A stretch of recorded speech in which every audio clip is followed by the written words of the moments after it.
Guys, like, comment, subscribe, share the video, especially if you love MMA as much as I do. I just got through doing a Texas video for college football. Y'all know how I am on my channel. I'm kind of backwards. I like to make a prediction of the fight once it's announced. Like this one I'm about to do with Topuria and Holloway. And then I like to do it during fight week. Sometimes the day before the fight or the morning of the fight leading into that day. This prediction wasn't really too hard for me to make, you know. Max Holloway gets hit way too much. And yes, although he beat Justin Gaethje the way he did, yeah, I have rewatched that fight a few times, just a few times. That spinning back kick that Holloway landed on Justin Gaethje's nose in the first round when he broke his nose, that clearly messed up Justin Gaethje's fight strategy. It messed up how he was fighting. It most likely affected his breathing.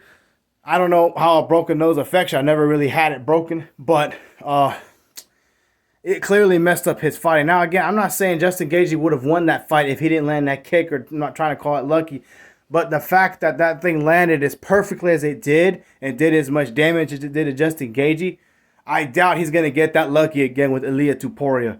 He's going to have to knock out Ilia Topuria. And I just don't see him doing that to Topuria because I know again, Max Holloway has over a decade of octagon experience against the best fighters to ever grace us with their presence. Whether it's Ortega, whether it's Volkanovski, whether it's Aldo, Gaethje himself, anybody Holloway has fought, looked at her, you name it. And McGregor, Poirier, he's fought him twice. Topuria doesn't have that experience, but he's a smart fighter. What I do think will happen is he's going to get rocked a few times while trying to constantly kick and nag at Max Holloway's leg. If you look at Volk was good at hitting Holloway a lot and moving, making Holloway swing and miss a lot. He outstruck him a lot for 5 rounds. I see Topuria doing about the same thing to Max Holloway. Now, I'm not saying he can't knock out Max Holloway, but I see it. I feel that it's unlikely. I mean, look, if Conor McGregor, Volkanovski, Dustin Poirier, and Aldo can't knock you out, I don't think anybody else ever will either. That's just my opinion. But Topuria, I believe he's going to mix up the leg kicks with the jabs a lot. I don't see him trying to do power hits a lot with Holloway just because he knows Holloway is capable of knocking people out, especially with one punch, especially against guys bigger than him that have been hit a lot before and weren't knocked out before that. I don't think Topuria is going to take that risk if he doesn't have to. This might even be a boring fight. Who knows? Because Topuria is going to strike a lot and move. And he's not going to give Max Holloway a stationary target to pick apart with his boxing and his body shots or anything like that. He's going to do a lot of this jab. I can't really show it. Here's the jab hand. Jab, jab, jab. Leg kicks, inside leg kicks. He's going to move around a lot and frustrate Holloway. And because he's undefeated, he's a really good fighter.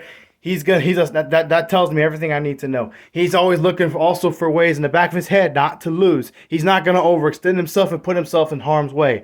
The way he fought Josh Emmett when he dominated him, and he did get hit quite a bit, but when that fight he was never really in any kind of danger. You know, so I expect a similar fate with Max Holloway. Now, what I do see again is Max Holloway might rock him a few times, might even drop him at some point, but I don't think he's going to knock out Ilia. Give me Ilia with a comfortable 49-46 unanimous decision victory.